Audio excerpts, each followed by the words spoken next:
Assalamu alaikum урматтуу биздин каналдын көрөрмандары. Биздин каналга мына ушундай суроо келиптир. Кышында сыртта намаз окуп калганда колкап менен окуса болобу? Билесиздер, азыр кышкы күндө сыртта адамдар мечитке толуп сыртка чыгып кетет. Мисалы жума намаздарда. Ошол жерде аябай суук болуп атса, колдорго перчатка кийип алса болобу деген суроо экен да. Эми буга жооп колкап менен намаз окууга болот, эч кандай тоскоолдук жок. Биринчиден, буга шариатта тыюу келген эмес. Бул нерседе кененчилик бар.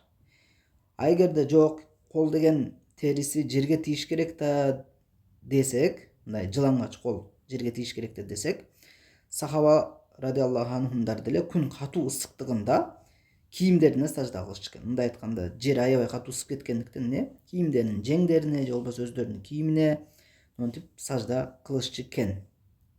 Өздөрү кийип турган. Ал нерседе мындай тоскоолдук жок.